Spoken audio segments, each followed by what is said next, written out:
Welcome to Gyan, Chapter 5 Arithmetic Progression, Exercise 5.1. Question number 4. Which of the following are APs?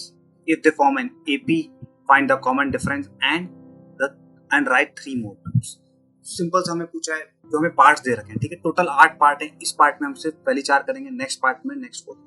हमसे पहले पूछा है इनमें से कौन से एपी हैं, और अगर एपी हैं तो हमें क्या बताना है, कॉमन डिफरेंस बताना है और नेक्स्ट 3 टर्म्स भी. उससे पहले हम समझते हैं एपी होता क्या है. अगर सिंपल शब्दों में आपको बताऊं, एपी क्या है, एक सीक्वेंस है या एक पैटर्न है. याद रखना, एक सीक्वेंस है, पैटर्न है, जिसमें अगला टर्म या होगा क्या, सेम यूनिट से ऐड होगा या सब्ट्रैक्ट होगा. एक सिंपल सा एग्जांपल लेते हैं, 3, 6, 9, 12, 15.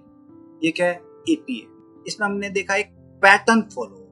3 के बाद आया 6, 6 के बाद आया 9, 9 के बाद आया 12, 12 के बाद आया 15. सबके बीच में डिफरेंस कितने कितने का आ रहा है, हम ध्यान से देखें तो 3 3 का डिफरेंस आ रहा है. तो याद रखना 3 3 का ही डिफरेंस आ रहा है. तो ये एक पैटर्न फॉलो कर रहा है, ठीक है. इनके बीच में डिफरेंस हर जगह 3 का ही है, ठीक है. तो ये क्या है, हमारा एपी. अब इन टर्मिनोलॉजी का मतलब समझते हैं. पहली चीज क्या है, फर्स्ट टर्म. फर्स्ट टर्म मतलब नाम से ही पता चल रहा है, पहला टर्म. अगर मैंने जो एपी एग्जांपल लिया है, इसमें पहला टर्म क्या है, 3, ठीक है. अगली चीज आती है कॉमन डिफरेंस. कॉमन डिफरेंस क्या है, दो टर्म के बीच का डिफरेंस, दो कॉन्जिक्यूटिव टर्म्स के बीच का डिफरेंस, ठीक है.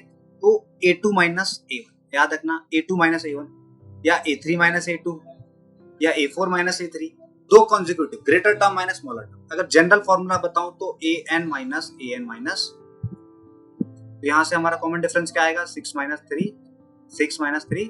नेक्स्ट चीज आती है n. n क्या है, नंबर ऑफ टर्म्स. अगर इस एपी को देखो तो कितने टर्म्स हैं, 1 2 3 4 5. n की वैल्यू क्या होगी, 5. And the last thing is an. an क्या होता है, nth टर्म. एपी की nth टर्म. अगर मैं पूछता हूँ एपी की 5th टर्म क्या है, आप बोलोगे 15. एपी की 3rd टर्म क्या है, आप बोलोगे 9. तो याद रखना nth टर्म कोई भी टर्म हो सकती है, ठीक है, उस टर्म नंबर की वैल्यू. तो 5th टर्म क्या आ रहा है यहाँ पे, a5 इज, ठीक है. आप कुछ भी पूछ सकते. और एक ये फॉर्मूला है an equals to a plus n minus 1 d. General formula है ऑफ nth टर्म का, आपको फॉर्मूला यूज हो सकता है.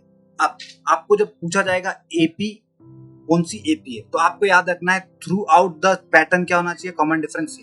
जैसा कि मैंने एग्जांपल लिया, इसमें थ्रू आउट द क्या था, कॉमन डिफरेंस हर जगह सेम आ रहा था. अगर मैं 6 माइनस 3 कर रहा हूँ तो भी कितना आ रहा है 3, 9 माइनस 3 कर रहा हूँ तो भी कितना आ रहा है 3, 12 माइनस 3 कर रहा हूँ तो भी कितना आ रहा है, सॉरी 12 माइनस 9 कर रहा हूँ तो भी कितना आ रहा है 3, 15 माइनस 12 भी आ रहा है 3. तो थ्रू आउट द हमारा क्या होना चाहिए, पैटर्न में जो भी सीक्वेंस है उसमें क्या होना चाहिए, कॉमन डिफरेंस सेम होना चाहिए. यही एपी है. तभी अगर ये चीज फॉलो कर रही है तो हमारा क्वेश्चन क्या है, एपी, ठीक है. तो अब आते हैं हम अपने सॉल्यूशन पार्ट, क्वेश्चन पार्ट. पहला पार्ट देखते हैं हम. पहले पार्ट में क्या बोला है, हमें क्या दे रखा है, 2 4 8 16. क्या बोला है, 2 4 8 16.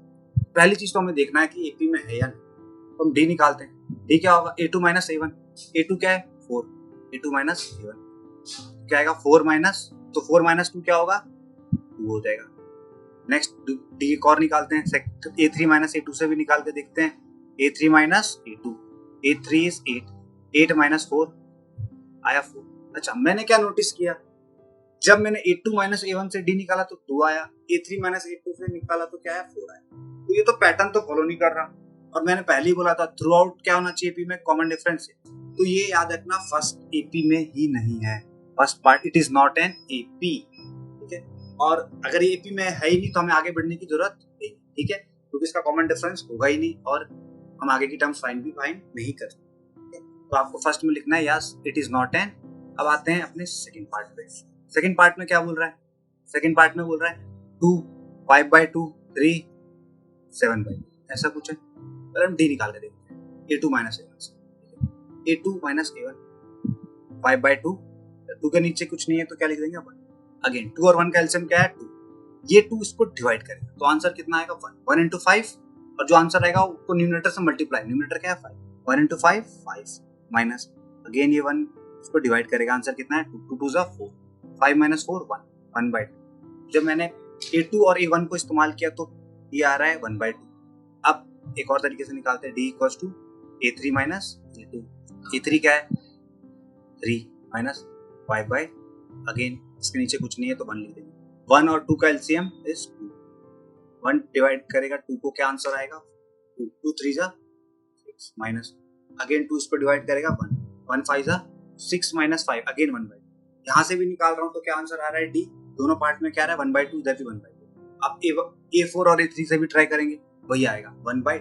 तो हमने एक चीज नोटिस की कि सेकंड पार्ट में क्या थ्रू आउट क्या हो रहा है, कॉमन डिफरेंस सेम हो रहा है। ठीक है, through out common difference same, that means तो ये हमारा सेकंड पार्ट एपी में है। अगर ये सेकंड पार्ट एपी में है तो हमें बोला है राइट 3 मोर टर्म्स। ठीक है, हमें याद रखना 3 मोर टर्म्स भी फाइंड करना। तो ये तो पहली चीज तो क्लियर हो गई, एपी में yes it is an AP. अब इसका अगला पार्ट बोलता है अगर एपी में है तो नेक्स्ट 3 टर्म्स भी फाइंड करते हैं, तो नेक्स्ट टर्म 3 टर्म्स भी हम फाइंड करते हैं। ठीक है, अच्छा अब क्या देखो, ये first term, second term, third term, fourth term, means हमें फाइंड क्या करना है, हमें A5 फाइंड करना है, A6 फाइंड करना है और A7। नेक्स्ट 3 टर्म्स यही होंगे। A5 का फॉर्मूला क्या होगा, आपको बताया था AN का फॉर्मूला होता है A plus N minus 1। A5 का होगा A plus 5 minus 1 A plus 4D। 5 minus 1 क्या होगा 4D। ठीक है, A5 तो होगा A plus 4। A5 equals to A plus 4D। A is 2। ठीक है, प्लस 4D। D अभी हमने पीछे निकाला था, क्या था 1/, ये 2 इसको काटेगा, 2 2 जा 4, तो आंसर आया 2 प्लस 2 इक्वल्स टू 4। तो हमारा A5 तो आ गया 4। Next is A6। A6 होगा A प्लस, A हमारा क्या है अगेन 2 प्लस 5। D कितना है 1/, कितना है 2 प्लस 5/, इसका एलसीएम 1। इसको सॉल्व करते हैं, 1 और 2 का एलसीएम अगेन 2। 1 इसको डिवाइड करेगा 2 आएगा, 2 2 जा 4 प्लस 2 अगेन इसको डिवाइड करेगा 1। 1 into 5 5। तो आंसर क्या है 5 प्लस 4 9/। A5 आया 4, A6 आया 9/2 और हमें तो फाइंड करना है A7 तक। ठीक है, A7 क्या होगा A plus 60, A is 2 plus 6, D is 1/2। Again 2 3 6 काटेगा इसको, क्या आएगा 2 प्लस 3 और 2 प्लस 3 क्या होता है 5। तो हमारे A5 A6 और A7 क्या होंगे, अगर हम लोग लिखना चाहे तो क्या होंगे A5 A6 A7। A5 होगा हमारा, इसके आगे के टर्म्स क्या होंगे, A5 होगा हमारा 4, A6 होगा हमारा 9/2 और A7 क्या होगा याद रखना है। ठीक है, तो ये सॉल्व होता है क्वेश्चन नंबर 4 का part. Thank you for watching the